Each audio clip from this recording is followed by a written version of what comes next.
he also has a case for greatest fighter, pound for pound, who ever lived.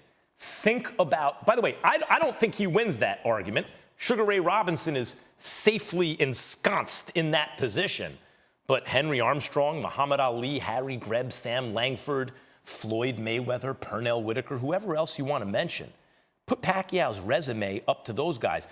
Bill James, the great baseball sabermetrician, had a way of ranking baseball players that I came across as a kid and thought, that's really smart. You have to rank them at their best and then also over the course of their careers. Because when you have that argument, are you talking about who accomplished the most or what heights did they reach? What peak did they reach? Take either for Pacquiao. Take his peak. Was it at 140 pounds when he obliterated Ricky Hatton, Miguel Cotto, and then Oscar De La Hoya, though that was at 147? Was that Pacquiao's peak? Because remember, that's when the Mayweather-Pacquiao hype actually reached fever pitch. Oh my God, these are two of the best fighters we've ever seen. And they're both in their primes, in the same weight class at the same time. We have to see that fight. So Pacquiao's peak was just about as good as anyone in history. Now, I'd have favored Mayweather back then. He's the naturally larger fighter. And that's the point.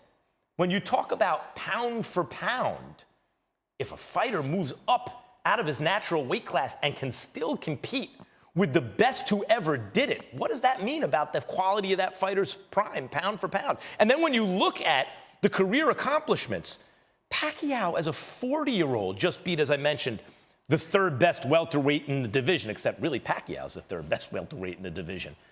But do you realize he turned pro as a 16-year-old pro? Not even 5 feet tall, not even 100 pounds, and won his first lineal title a couple of years later as a flyweight. Didn't turn pro as a flyweight, won the lineal championship of the world, and then skipped up a couple weight classes and started tearing through divisions. Was a late-minute replacement against Lelo Ladwaba, who was considered a guy on the rise on pound-for-pound list, top 10 type, maybe a heavy favorite. Pacquiao destroyed him in such a way, we wondered, what could he do against Marco Antonio Barrera? Well, let's not get ahead of ourselves. Barrera may be a little long in the tooth, but he's still one of the best ever. Pacquiao, what he did to Barrera was scary, the way he dominated Barrera. It's the kind of fight that I'll never forget watching. Oh my God, I've rarely seen a performance like that. Had a great series of fights with the still great Eric Morales. I mean, when you think about what Pacquiao did from flyweight to 154 pounds, from a teenager till 40 years old, and when you consider the heights he reached, you're talking about certainly one of the best pound-for-pound fighters of all time. I believe, considering the fact that he's a much naturally smaller fighter than Mayweather, a better pound-for-pound fighter than Floyd Mayweather, and actually a guy who has a case. Whether you think he'd win it or lose it, he has a case. He could submit his resume and say, I want consideration as the best fighter who's ever lived.